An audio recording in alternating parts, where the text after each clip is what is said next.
अस्सलाम वालेकुम। मैं इस वीडियो की मदद से आपको ये एक्सप्लेन करूँगा कि जर्मन यूनिवर्सिटीज़ इंटरमीडिएट के स्टूडेंट्स को डायरेक्टली बीएस प्रोग्राम में क्यों नहीं एडमिशन्स देती। अगर हम देखें तो German student 13 years of education के बाद बीएस प्रोग्राम्स में अप्लाई करने का एलिजिबल होता है और 13 इयर्स ऑफ एजुकेशन के बाद जो उसको सर्टिफिकेट मिलता है उसको हम आबिटूर बोलते हैं। तो आबिटूर को हम स्कूल लिविंग सर्टिफिकेट भी बोलते हैं। लेकिन अगर हम पाकिस्तान में देखें तो पाकिस्तान में 12 इयर्स ऑफ एजुकेशन के बाद स्टूडेंट्स बीएस प्रोग्राम्स में जो है वो अप्लाई करने का एलिजिबल हो जाता है। तो अब ये तो नहीं हो सकता कि जर्मनी वाले अपने स्टूडेंट्स को 13 इयर्स ऑफ एजुकेशन के बाद बीएस में एडमिशन्स दें जबकि हमारे स्टूडेंट को 12 इयर्स के बाद ही एडमिशन्स दे दें। उसके लिए जर्मन यूनिवर्सिटीज़ ने एक 1 ईयर फाउंडेशन कोर्स जो है वो ऑफ़र किया हुआ है जिसको हम स्टूडेंट कोलेग बोलते हैं। तो ऐसे तमाम स्टूडेंट जो जिन्होंने पाकिस्तान से इंटरमीडिएट किया होता है, चाहे वो प्री इंजीनियरिंग है, चाहे वो प्री मेडिकल है, एफए है, आईकॉम है, डीएई है, तो ये ऐसी क्वालिफ़िकेशंस हैं जिसकी बेस के ऊपर वो सबसे पहले 1 ईयर फाउंडेशन कोर्स में अप्लाई करेगा, इसको पास करेगा, उसके बाद वो बीएस अपनी स्टार्ट कर सकता है। फॉर एग्ज़ाम्पल अगर किसी स्टूडेंट ने इंजीनियरिंग के किसी भी डिसिप्लिन में जाना है, चाहे इलेक्ट्रिकल है, सिविल इंजीनियरिंग है, केमिकल है, इंजीनियरिंग की किसी फील्ड में जाना है या कंप्यूटर साइंस की फील्ड में जाना है, तो स्टूडेंट कोलेग में उसको टी कोर्स करना पड़ेगा 1 साल का। तो जब वो ये पास कर लेगा उसके बाद फिर वो अपनी बीएस स्टडीज़ जो है वो स्टार्ट कर सकता है। तो बीएस स्टडीज़ भी इंग्लिश में भी ऑफ़र होती हैं और जर्मन में भी ऑफ़र होती हैं। ये डिपेंड करता है स्टूडेंट के ऊपर कि वो कौन सा मीडियम ऑफ इंस्ट्रक्शन चूज़ करता है।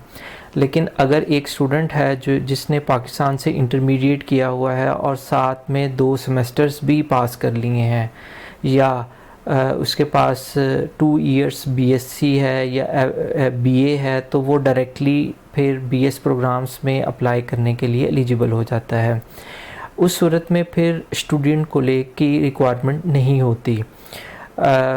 चूँकि ये स्टूडेंट कोलेग सिर्फ जर्मन लैंग्वेज में ही अवेलेबल होता है, तो फिर स्टूडेंट्स को जर्मन लैंग्वेज के 3 लेवल्स करने पड़ते हैं, लेवल A1, A2 और B1। हर लेवल का ड्यूरेशन जो होता है वो 2 मंथ्स का होता है और आप ये जर्मन लैंग्वेज पाकिस्तान से जो है रिकग्नाइज्ड इंस्टीट्यूशन से कर सकते हैं। जैसे आप गोइटे इंस्टीट्यूट कराची से कर सकते हैं। अगर आप लाहौर में जो है या लाहौर की पेरिफेरी में जो है अगर आप लोकेट करते हैं तो इधर आप इंस्टीट्यूट ऑफ मॉडर्न लैंग्वेजेस से आप कर सकते हैं, नमल से आप कर सकते हैं। ये जर्मन लैंग्वेज के लेवल्स जो हैं वो आप जर्मनी से भी कर सकते हैं। तो अगर आप जर्मनी से करना चाहते हैं तो फिर आपको जर्मनी में प्राइवेट लैंग्वेज स्कूल्स में अप्लाई करना पड़ता है और आपका एडमिशन कुछ इस तरीके से होगा कि आपका एडमिशन A1, A2 और B1 लीडिंग टू स्टूडेंट कोलेग होना चाहिए। अमूमन ये जो प्राइवेट इंस्टीट्यूट होते हैं ये इनमें फ़ीस होती है तकरीबन, अगर आप इस तरह का एडमिशन मंगवाते हैं जिसमें आप पहले लैंग्वेज करेंगे और फिर स्टूडेंट कोलेग करेंगे, तो आपका राउंड अबाउट 6 से 7 लाख रुपए का जो है वो एक्सपेंस आ जाता है।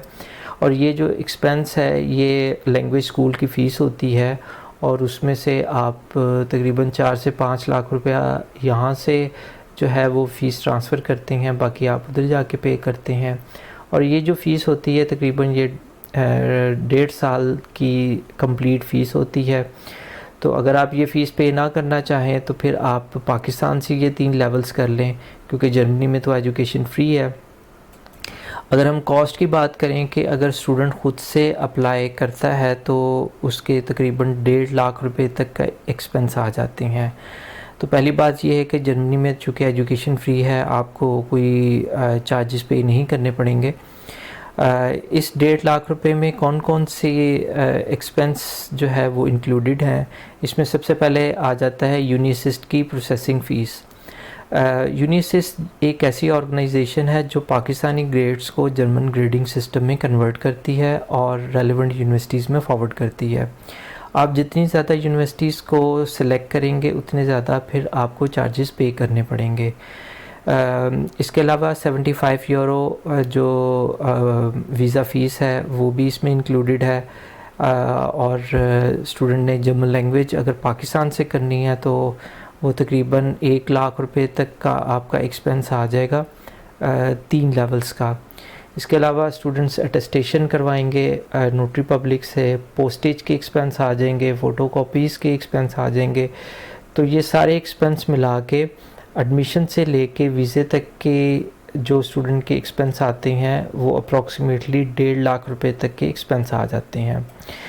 नेक्स्ट है कि आप अप्लाई कैसे करेंगे। तो सबसे पहला स्टेप ये है कि आप अपने वीज़े की अपॉइंटमेंट के लिए जर्मन एम्बेसी की वेबसाइट पे जाएंगे और अपनी अपॉइंटमेंट की रिक्वेस्ट सबमिट करवा देंगे। और जैसे ही आप अपने अपॉइंटमेंट की रिक्वेस्ट सबमिट करवाएंगे तो आप क्यू में लग जाएंगे।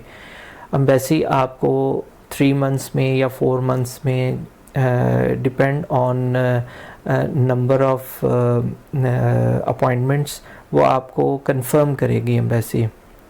इन द मीनवाइल आप स्टेप 2 में डार्ट की वेबसाइट पे जाएंगे, अपने रेलिवेंट कोर्सेज़ को सर्च करेंगे और उन यूनिवर्सिटीज़ को आप लिस्ट डाउन करेंगे। उन यूनिवर्सिटीज़ में फिर आप अपने डॉक्यूमेंट्स की सबमिशन करेंगे। अगर आपका एडमिशन आ जाता है तो फिर स्टेप 4 की तरफ मूव करेंगे और वीज़े के लिए अप्लाई करेंगे।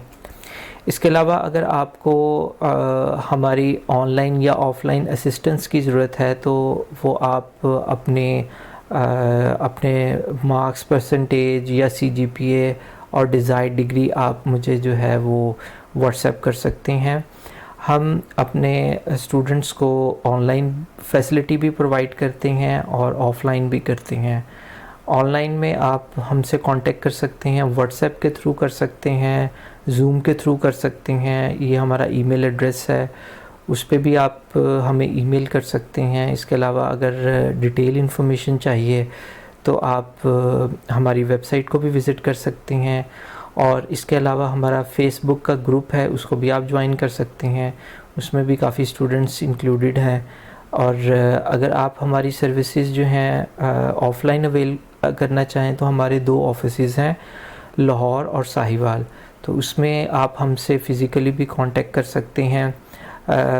आई डू होप कि आपकी काफ़ी अंडरस्टैंडिंग हो गई होगी कि इंटरमीडिएट के बाद आप किस तरीके से अप्लाई कर सकते हैं। टेक केयर, अल्लाह हाफिज़।